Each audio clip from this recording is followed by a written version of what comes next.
Labdien! Mani sauc Monta Drebēniece, esmu Iepirkuma uzraudzības biroja tiesību aktu piemērošanas departamenta direktore, un šajā video lekcijā jūs informēšu par aktuālo un tā sauktajiem top jautājumiem par izslēgšanas iemesliem. Iepriekšējā periodā Iepirkuma uzraudzības birojas vairākās lekcijās ir informējis par izslēgšanas iemesliem, to saturu un būtību, tāpat arī ir sagatavojis skaidrojumu kandidātu un pretendentu izslēgšanas noteikumi. Tā kā praksē par konkrēto regulējumu esam saņēmuši daudz jautājumus, esam arī papildinājuši skaidrojumu ar aktuāliem ieteikumiem, tāpat ar praksē saņemtiem biežākajiem jautājumiem un Iepirkuma uzraudzības biroja sniegtajām atbildēm. Norādītajā saitē varat iepazīties ar aktualizēto skaidrojumu. Papildinājumi galvenokārt ir nosacītos 3-4 virzienos. Pirmkārt, ieteikums izmantot daudzpusējo attīstības banku sarakstus, tāpat aktuālākie jautājumi par izslēgšanas iemeslu, kas saistīts ar nodokļu saistību neizpildi, jautājumi par pārbaudāmajām personām un aktualitāte par ārvalstu izziņām. Un tā, pirmais jautājums, kuram vēlos pievērst uzmanību, ir ieteikums skaidrojumā tieši saistībā ar publisko iepirkumu likuma 42. panta 2. daļas 1. punktā paredzēto izslēgšanas iemeslu par noziedzīgiem nodarījumiem, kas saistīti ar kukuļņemšanu, kukuļdošanu, krāpšanu, piesavināšanos vai noziedzīgi iegūtu līdzekļu legalizēšanu un izvairīšanos no nodokļu vai tam pielīdzināto maksājumu samaksas. 2019. gada 3. fāzes ziņojumā Ekonomiskās sadarbības un attīstības organizācija, jeb kā angļu valodā tā saīsināti dēvējam OECD, ir ieteikusi Latvijai iepirkumos pārbaudīt daudzpusējo attīstības banku izslēgšanas sarakstus. Un Latvija apņēmās publisko iepirkumu likumā paredzētā regulējuma par kandidātu un pretendentu izslēgšanas iemesliem izdotajās vadlīnijās pasūtītājiem ieteikt šo daudzpusēju attīstības banku izslēgšanas sarakstu pārbaudi. Un runājot par minēto banku izslēgšanas sarakstu pārbaudi, pirmais jautājums, uz kuru ir jāatbild, kad jāpārbauda, jo pasūtītājiem noteikti ir svarīgi zināt, kad tad man savā iepirkuma procedūrā būtu jāpārbauda šie daudzpusēju attīstības banku izslēgšanas saraksti. Un Iepirkuma uzraudzības birojas skaidrojas, ja pretendenta iesniegtās ārvalstu institūciju izziņas vai dokumenti, vai tos aizstājošo dokumenti, atbilstoši noformēts zvērests vai pašas personas apliecinājums, raisa šaubas par to autentiskumu. Tātad pirmkārt mēs runājam par ārvalstu subjektu pārbaudi. Tas ir viens tāds būtisks aspekts un nianse, un tomēr Iepirkuma uzraudzības birojas arī rekomendē šo daudzpusēju attīstības banku sarakstu pārbaudi veikt, ja ir paredzēts iepirkums virs Eiropas Savienības līgumcenas sliekšņiem, tāpat, ja iepirkumā iesaistīts Eiropas Savienības finansējums, un ja informācija iegūstama par trešās valsts piederīgajiem, gan fiziskām, gan juridiskām personām. Līdz ar to būtiska nianse, ka tomēr šis te ieteikums ir saistīts ar iepirkumiem virs Eiropas Savienības līgumcenas sliekšņiem, lai novērstu riskus, ka tomēr piegādātājs iespējams atbilst 42. panta 2. daļas 1. punktā paredzētajiem izslēgšanas iemeslam saistībā ar konkrētajiem noziedzīgiem nodarījumiem un lai novērstu riskus attiecībā uz piesaistīto Eiropas Savienības finansējumu.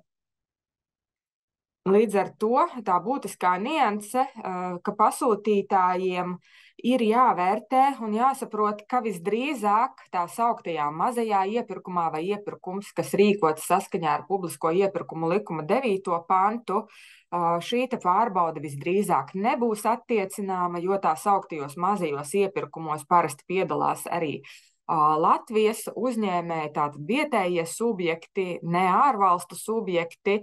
Līdz ar to arī šāds te risks par neatbilstošu piegādātāju dalību iepirkumā visdrīzāk arī nebūs.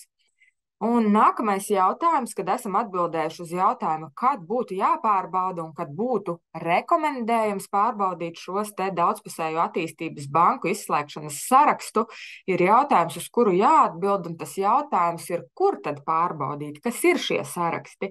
Un šeit ir jāsaka, ka kopumā ir 5 saraksti, kuros pasūtītājiem jāveic pārbauda. Un tas ir Pasaules bankas saraksts, Eiropas Rekonstrukcijas un attīstības bankas saraksts, Amerikas attīstības banku grupas saraksts, Āfrikas attīstības banku grupu uzturētais saraksts un Āzijas attīstības bankas uzturētais saraksts.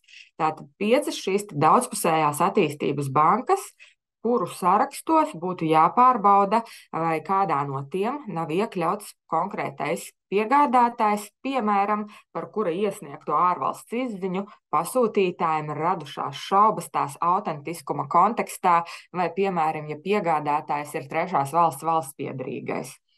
Būtiska nianse ir tas, un ko es vēlos izskaidrot, ka pārbaude ir veicama visos 5 sarakstos, jo tie ir savstarpēji papildinoši. Visos 5 sarakstos. Arī izvēles kārtā es pati, veicot pārbaudi par vienu uzņēmumu, izvēloties to pilnīgi nejauši un pārbaudot, ievadot viņa nosaukumu katrā no šiem sarakstiem, secināju, ka 3 no sarakstiem piegādātājs atradās, bet 2 sarakstos neatradās. Minētais ir saistīts, ka konkrētajā jurisdikcijā, piemēram, var būt pieņemts kāds izņēmums, kāpēc piegādātājs neatrodas šajā sarakstā, vai ir kādi specifiski iespējams konkrētās attīstības bankas nosacījumi.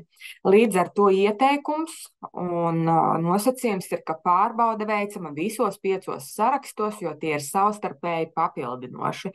Pārbaude ir diezgan vienkāršota. Mēs ievadam, piemēram, uzņēmuma vai attiecīgi fiziskas personas vārdu, uzvārdu, uzņēmuma nosaukumu, un saraksti mums diezgan veiksmīgi arī atradīs informāciju, ja tāda būs. Ja nebūs, tad arī uzrādīs, ka informācija nav pieejama, līdz ar to arī pasūtītājs varēs tālāk veikt vērtēšanu.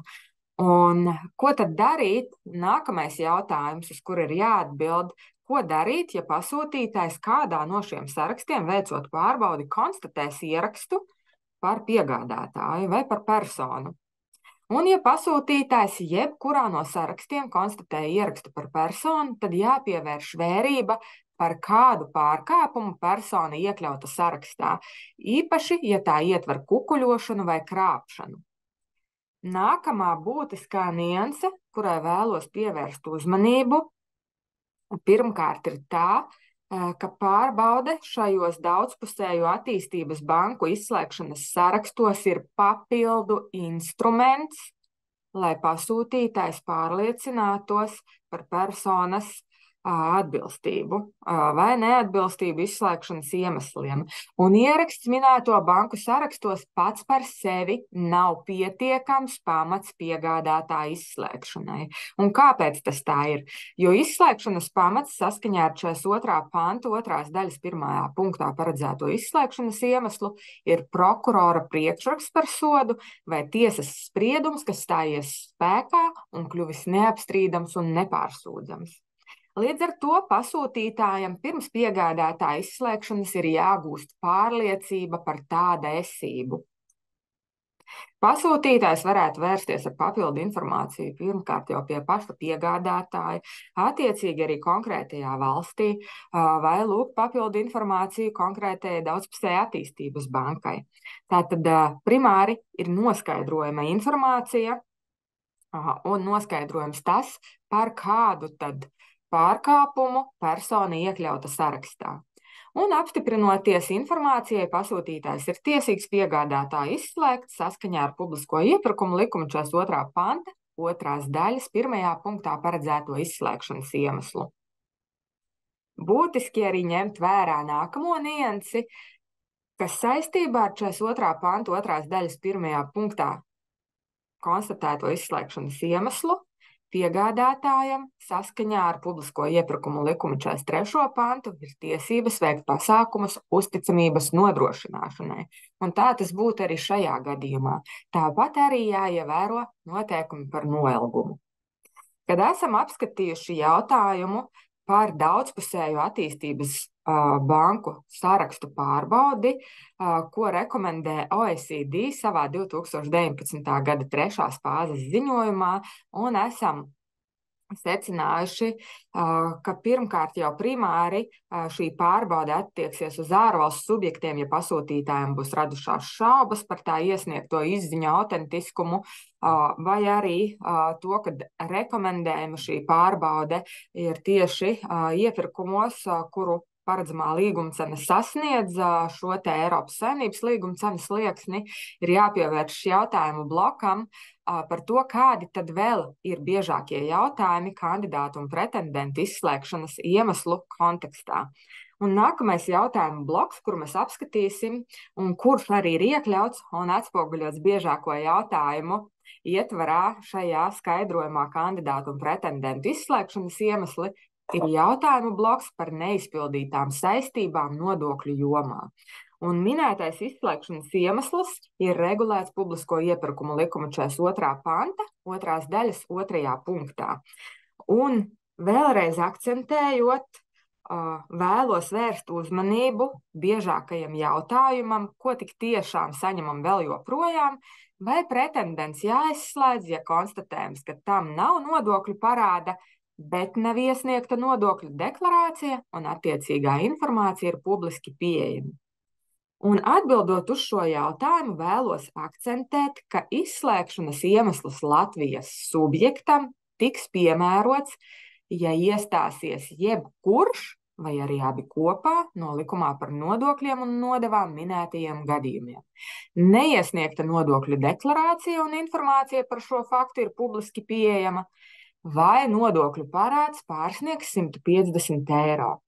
Līdz ar to vēlreiz atkārtošanai un atgādināšanai ir jāņem vērā, ka no šī gada, 2023. gada 1. janvāra spēkā esošais izslēgšanas iemesls par neizpildītām nodokļu saistībām atšķirībā no iepriekšējā periodā spēkā esošā izslēgšanas iemesla ir būtiski mainīts, ir mainīts tā konteksts un koncepts. Mēs runājam par neizpildītām saistībām nodokļu jomā un nerunājam vairs tikai par nodokļu parādu.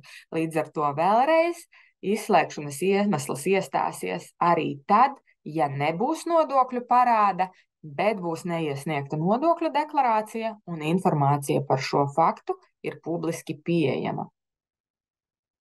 Nākamais saistītais jautājums ir par to, vai pasūtītājs var noteikt garāku termiņu pierādījumu iesniegšanai un vai pats piegādātājs var lūgt pasūtītāja noteiktā termiņa pagarinājumu gadījumā, ja būs iestājies izslēgšanas iemesls, būs konstatēts elektronisko iepirkumu sistēmā izdotā izziņā nodokļu parāds vai neiesniegta nodokļu deklarācija, kāds no šiem izslēgšanas iemesliem vai abi kopā, tad regulējums 42. panta 5. daļas 1. punkta C apakšpunkts paredz, ka pasūtītājs lūdz pretendentam iesniegt objektīvus pierādījumus par to, ka tomēr neizpildītas saistības nodokļu jomā nebija. Un ir noteikts 3 darbdienu termiņš šo 42. panta 6. daļā minēto pierādījumu iesniegšanai. Un atbildot uz jautājumu, vai pasūtītājs varētu noteikt garāku termiņu par šīm te likumā regulētajām 3 darbdienām, un vai pats piegādātājs var lūgt pasūtītāju noteiktā termiņa pagarinājumu, ir jāatbild, ka pasūtītājs var noteikt garāku termiņu par likumā noteiktajām 3 darbdienām. Tāpat arī pretendents, piegādātājs vai kandidāts var lūgt, norādot, protams, attiecīgu pamatojumu šī termiņa pagarinājumu. Vienlaikus gan jāuzsver, ka tieši pasūtītājs izvērtēs, vai termiņa pagarinājumam piekrist, par to informējot pretendentu. Un nākamā būtiskā nianse, kurai arī vēlos vērst uzmanību, ir tā, ka tomēr šis te 42. panta 5. daļas 1. punkta C apakšpunktā noteiktais 3 darbdienu termiņš nav paredzēts, lai pretendents šajā termiņā novērstu neizpildītas nodokļu saistības, bet gan iesniegtu pierādījumus, ka neizpildītas nodokļu saistības konkrētajos datumos nebija. Nākamais jautājuma bloks ir par pārbaudāmajām personām. Un saistībā ar neizpildītām nodokļu saistībām biežākais jautājums, kuru esam saņēmuši, ir jautājums, vai nepieciešama papildu rīcība, ja elektronisko iepirkumu sistēmas izziņā par patiesā labuma guvēju, kas ir fiziska persona jāuzsver, attiecībā uz valsts ieņēmumu dienesta administrētajiem nodokļiem tiek norādīts, persona nav reģistrēta kā saimnieciskās darbības veicējs. Kā pasūtītājiem rīkoties šādā gadījumā? Un atbilde ir tāda, ka pasūtītāja papildu rīcība nav nepieciešama, un skaidrošu kāpēc.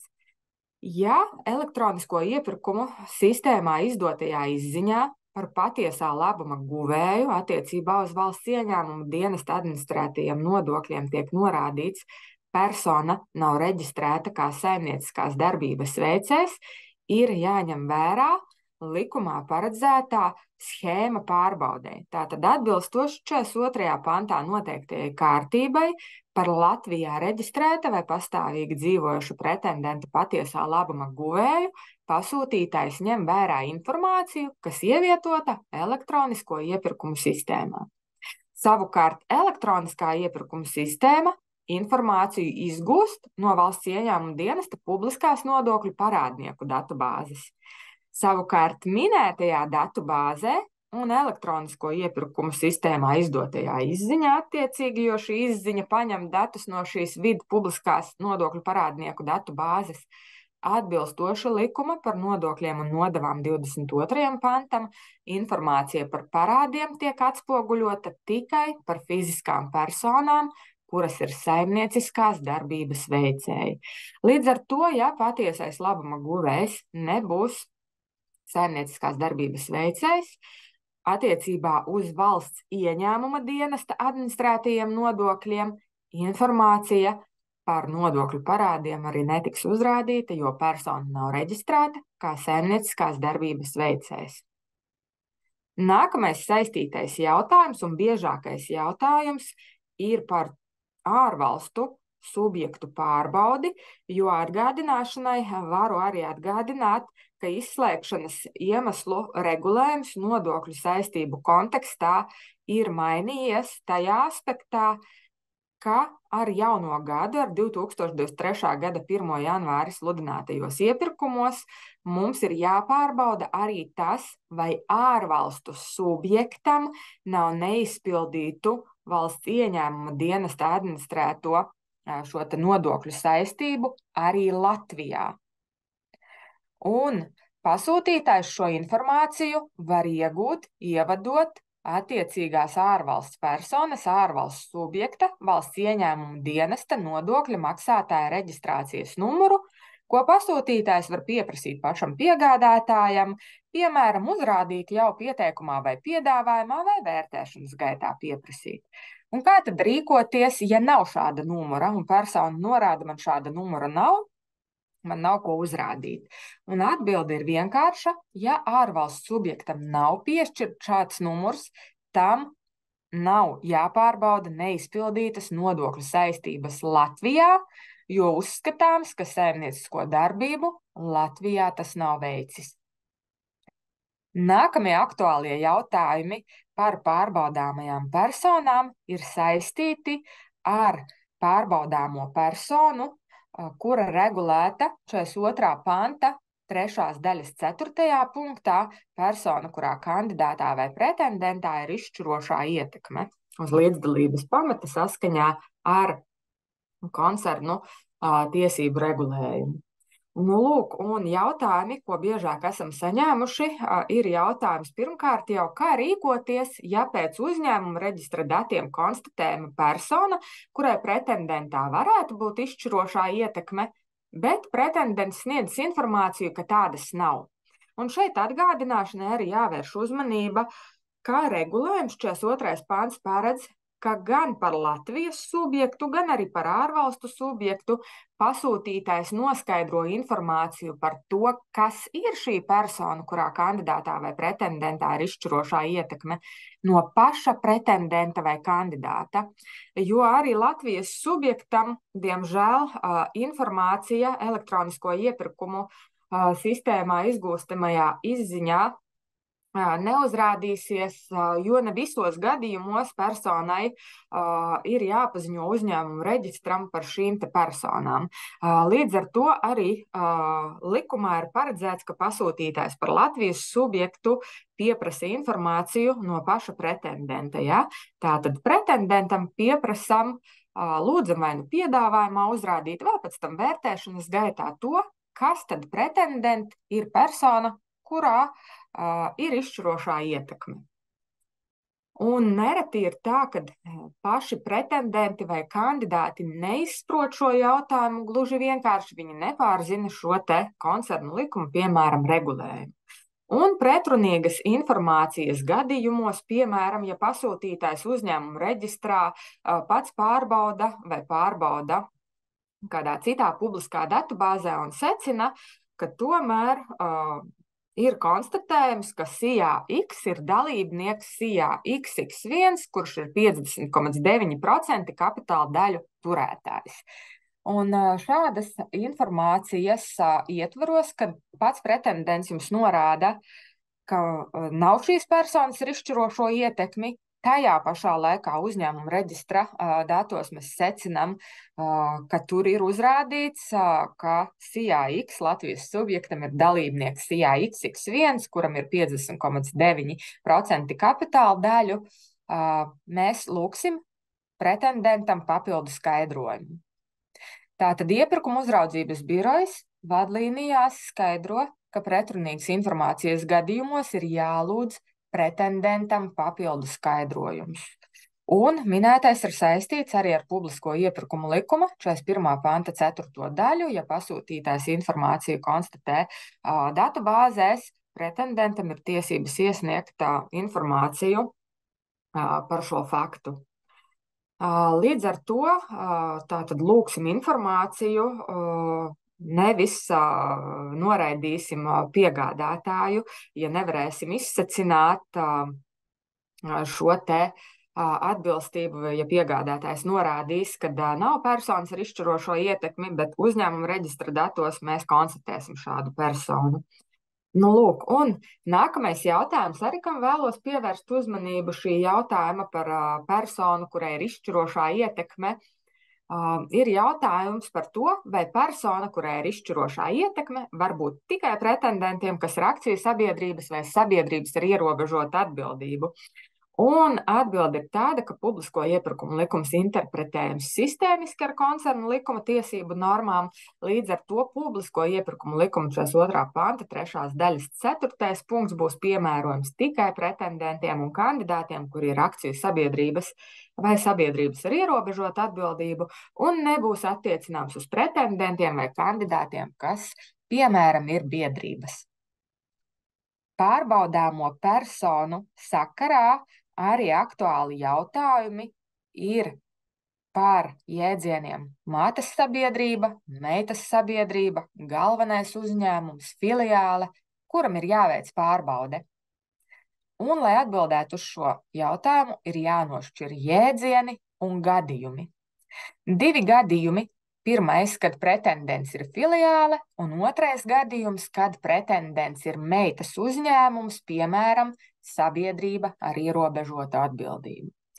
Gadījumā, kad pretendents ir filiāle, ir būtiski ņemt vērā komerclikuma 22. pantu, kas paredz, ka filiāle ir uzņēmuma organizatoriski patstāvīgā daļa, kura teritoriāli vai citādi nošķirta no galvenā uzņēmuma un kuras atrašanās vietā attiecīgā komersanta vārdā sistēmiski tiek veikta komercdarbība. Tātad pārbaudām līdz ar to galveno uzņēmumu, jeb sauktu arī par mātes uzņēmumu uz visiem izslēgšanas iemesliem. Savukārt gadījumā, ja pretendents ir meitas uzņēmums, piemēram, ir koncerns, un tam ir meitas uzņēmums, un šis meitas uzņēmums, tas, piemēram, būs sabiedrība ar ierobežotu atbildību, iesniegs piedāvājumu iepirkumā, tad jāņem vērā būtisks fakts, ka gadījumā, ja pretendents ir meitas uzņēmums, tas uzskatāms par atsevišķu juridisku personu, un mātes uzņēmumam pieder meitas uzņēmuma kapitāla daļas, un šīs daļas dod tiesības pieņemt noteiktus lēmumus attiecībā uz meitas uzņēmumu. Un mātes uzņēmuma pārbaude par publisko iepirkumu likuma 42. panta 2. daļas izslēgšanas iemesliem veicama, ievērojot regulējumu par personām ar izšķirošo ietekmi. Līdz ar to uz šo te mātes uzņēmumu mēs attiecināsim 42. panta 2. daļas 1., 2. un 3. punktu, kas ir izslēgšanas iemesli par noziedzīgiem nodarījumiem, neizpildītām nodokļu saistībām un reģistrāciju ārzonā. Nākamie aktuālie jautājumi, runājot arī par ārvalstu subjektu pārbaudi, ir jautājumi par izziņas saturu. Kā vērtēt ārvalsts izziņu saturu kontekstā ar publisko iepirkumu likumā regulēto izziņu derīguma termiņu un publisko iepirkumu likuma 42. panta 2. daļas 2. punkta pārbaudes datumiem?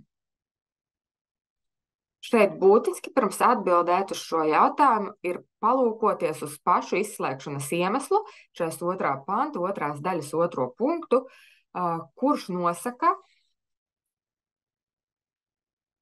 ka kandidātam pieteikumu un pretendentam piedāvājuma iesniegšanas termiņa pēdējā dienā vai dienā, kad pieņemts lēmums par iespējamu iepirkuma līguma slēgšanas tiesību piešķiršanu Latvijā saskaņā ar likumu par nodokļiem un nodevām, vai valstī, kurā tas reģistrēts un kurā atrodas tā pastāvīgā dzīvesvieta saskaņā ar attiecīgās ārvalsts normatīvajiem aktiem, nav neizpildītu saistību nodokļu jomā.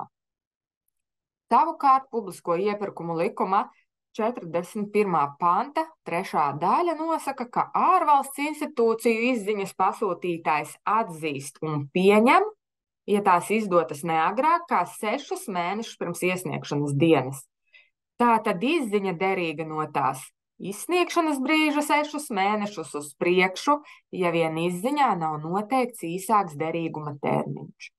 Un kontekstā ar šo te nodokļu saistību izslēgšanas iemeslu un šo te regulējumu par ārvalsts izziņu derīgumu termiņu arī radušies praksē jautājumi un neizpratne, kā vērtēt ārvalsts subjektu izsniegtās izziņas, jo tās, piemēram, ir derīgas šos 6 mēnešus, bet tajās nav fiksēti šie 2 datumi, kas figurē publisko iepirkumu likuma 42. panta 2. daļas 2. punktā, kas ir šis te piedāvājuma iesniegšanas termiņa pēdējā diena un diena, kurā pasūtītājs lem par iespējamu līguma slēgšanas tiesību piešķiršanu. Un atbildi mēs varam strukturēt 2 punktos. Pirmkārt ir jāizvērtē nevien izziņas izsniegšanas datums, bet arī saturs pēc būtības. Un otrkārt ir jāpalūkojas uz pašu izslēgšanas iemeslu. 42. panta 2. daļas 2. punkts, un tā ietvers attiecībā uz Latvijas subjektu un ārvalstu subjektu ir atšķirīgs. Ārvalstu subjektam, kā to arī citēju, neizpildītas saistības nodokļu jomā vērtējamas saskaņā ar attiecīgās ārvalsts normatīvajiem aktiem. Un ārvalsts normatīvie akti var neparedzēt tādu pašu kārtību, kāda tā ir Latvijā, un, piemēram, attiecībā uz šiem pārbaudāmajiem datumiem nodokļu saistību neizpildes sakarā. Ja? Jo Latvijas subjektam mēs pārbaudam, kā tas izriet arī no regulējuma, no neizpildītas nodokļu saistības uz 2 datumiem. Piedāvājuma iesniegšanas termiņa pēdējo dienu un dienu, kurā pasūtītājs lem par iespējamu līguma slēgšanas tiesību piešķiršanu. Attiecīgās ārvalstu normatīvie akti šim te ārvalstu subjektam var neregulēt tādu pašu kārtību un neparedzēt šādus 2 konkrētus datumus. Līdz ar to arī praksē bieži vien izziņās pasūtītāji nevarēs iegūt šādus 2 fiksētus datumus. Līdz ar to, ja derīga ārvalsts izziņa apliecina, ka personai pārbaudes veikšanas brīdī nav neizpildītu nodokļu saistību, Pasūtītājam konkrētā izziņa ir jāpieņem un jāatzīst kā atbilstošs pierādījums izslēgšanas noteikumu pārbaudei. Minētais skaidrojums ir aktualizēts arī šajās vadlīnijās kandidātu un pretendentu izslēgšanas iemesli, saliekot šos akcentus, vēlreiz uzsverot, ka pirmkārt jau, protams, ir jāvērtē izziņas saturs pēc būtības un jāņem vērā tas, ka izslēgšanas iemesli un to pārbaude Latvijas subjektam un ārvalstu subjektam ir atšķirīga. Jautājums par publisko iepirkumu likuma 42. panta 2. daļas 14. punktā paredzēto izslēgšanas iemeslu, kurš nosaka, ka kandidāts vai pretendents ir izslēdzams tad, ja tas sniedzis nepatiesu informāciju, lai apliecinātu atbilstību šā panta noteikumiem vai saskaņā ar šo likumu noteiktajām kandidātu un pretendentu kvalifikācijas prasībām, vai nav sniedzis prasīto informāciju. Un jautājumi, kuru praksē saņemam, ir par to, kā rīkoties, ja kandidāts vai pretendents nesniedz prasīto informāciju par pārbaudāmajiem ārvalstu subjektiem. Piemēram, nav iesniedzis attiecīgās valsts kompetentās iestādes izziņas. Vai tikpat labi šis jautājums varētu tikt pārformulēts arī uz Latvijas subjektu? Kā rīkoties, ja kandidāts vai pretendents nesniedz informāciju par izslēgšanas iemesliem, ko esam paprasījuši? Un jautājums radies kontekstā ar to, ka iepriekš spēkā esošajā regulējumā par kandidātu un pretendentu izslēgšanas iemesliem tika noteikts, ka pasūtītājs, pieprasot iesniegt šos objektīvos pierādījumus par to, ka Latvijas subjektam uz konkrētajiem datumiem nav neizpildīta nodokļu saistība, nosaka konkrētu termiņu, un, ja noteiktajā termiņā pretendents neiesniedz šo apliecinājumu, pasūtītājs izslēdz no dalības iepirkumā pretendentu. Un jautājums un pasūtītāja mulsums ir bijis par to, ka šobrīd no 2023. gada 1. janvāra spēkā esošais kandidātu pretendentu izslēgšanas iemeslu regulējums šādu nosacījumu neparedz.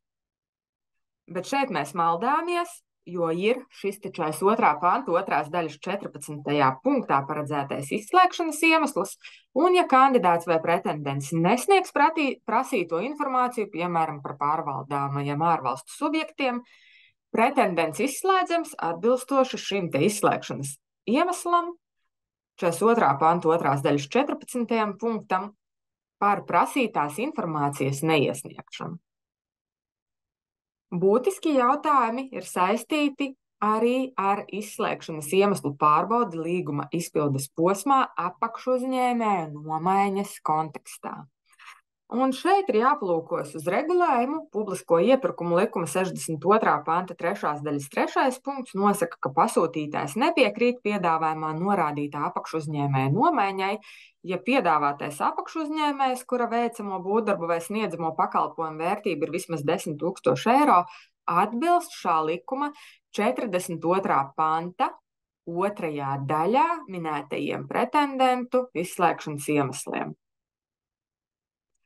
Uzsvers ir uz 42. pantu 2. daļu, un šeit būtiski atcerēties, ka 42. pantu 2. daļa satur gan tā sauktos obligātos kandidātu un pretendentu izslēgšanas iemeslus, gan arī fakultatīvos izslēgšanas iemeslus, jeb pasūtītāja izvēles izslēgšanas iemeslus, kuri regulēti 42. pantu 2. daļas 8. un 9. punktā, un iespējams pasūtītājs iepirkuma procedūrā tos nemaz nav piemērojis.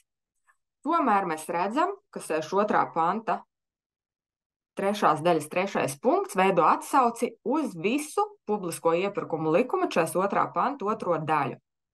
Un tad ir radies jautājums, vai līguma izpildes posmā apakšuzņēmēja nomaiņas gadījumā attiecībā uz apakšuzņēmēju ir pārbaudāmi visi, tajā skaitā fakultatīvie izslēgšanas iemesli, un atbilde ir tāda, ka attiecina tādu izslēgšanas iemeslu apjomu, kāds pēc būtības ir attiecināms. Pirmkārt, skatāmies pēc būtības. Ja pasūtītājs iepirkuma procedūrā nebija paredzējis piemērot publisko iepirkumu likuma 42. pantu 2. daļas 8. un 9. punktā vai kādā no šiem punktiem, paredzēto izslēgšanas iemeslu, tos loģiski apakšuzņēmēja pārbaudes gadījumā līguma izpildes posmā neattiecināsim. Un minētais arī attiecas uz publisko iepirkumu likuma 42. pantu 2. daļas 11. līdz 14. punktā noteiktajiem izslēgšanas iemesliem, jo šī izslēgšanas iemesli ir saistīti ar pašas iepirkuma procedūras norises posmu un lēmuma pieņemšanu par līguma slēgšanas tiesību piešķiršanu, un loģiski un pēc būtības nemaz nevar tikt attiecināti uz apakšuzņēmēju līguma izpildes posmā. Šo akcentu iepirkuma uzraudzības birojs ir skaidrojis arī vadlīnijās par kandidātu un pretendentu izslēgšanas noteikumiem, un šodien vēlējos salikt uzsvarus, ka tomēr ir jāskatās būtība, un neskatoties uz to, ka publisko iepirkumu likuma 62. panta 3. daļas 3. punkts satura atsauci uz visu 2. pantu 2. daļu, tomēr apakšuzņēmēja nomaiņas gadījumā līguma izpildes posmā mēs attiecībā uz apakšuzņēmēju attiecināsim tādu izslēgšanas iemeslu apjomu, kāds pēc būtības ir attiecināms. Un par apakšuzņēmēju nomaiņu runājot, praksē bieži saņemts jautājums, ko arī iekļāvām vadlīnijās, kā aktuālu jautājumu, ir jautājums, vai apakšuzņēmēja vietā var iestāties pats pretendents. Piemēram, apakšuzņēmējs atbilst izslēgšanas iemesliem atbilstoši publisko iepirkumu likuma 43. panta 5. daļas regulējumam. Šis te apakšuzņēmējs būtu jānomaina. Un, ja apakšuzņēmējs būtu izslēdzams, jo tas atbilst izslēgšanas iemesliem, tad atbilstošs risinājums būs, ja pretendents attiecīgajam apakšuzņēmējam nododamo līguma daļu veiks pats saviem spēkiem, nenomainot uz citu apakšuzņēmēju, piemēram, pretendents varētu iestāties apakšuzņēmēja vietā. Praksē šādi gadījumi ir, bet tur gan jāskatās, protams, pēc būtības, vai tad nemainās būtiski tur, piemēram, piedāvājuma struktūra, jo diez vai šis te jautājums būs attiecināms uz personu, uz kuru iespējami kandidāts vai pretendents balstās, lai apliecinātu savu kvalifikāciju. Šeit mēs runājam par apakšuzņēmēju, un tieši jautājums ir apakšuzņēmēja kontekstā, vai apakšuzņēmēja vietā var iestāties pats pretendents, un kopumā atbilde ir tāda, ja, ka pretendents varētu iestāties apakšuzņēmēja vietā, gadījumā, ja apakšuzņēmējs atbilst izslēgšanas iemesliem.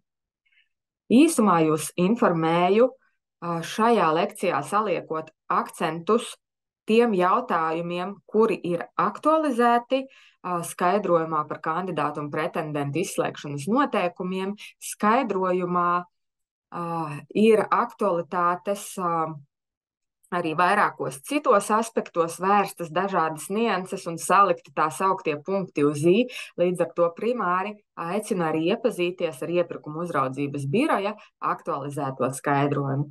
Un, lai vieglāk izsekot līdzi saīsinājumiem, kurus tiku lietojuši šajā lekcijā, šeit arī ir norādīti saīsinājumi.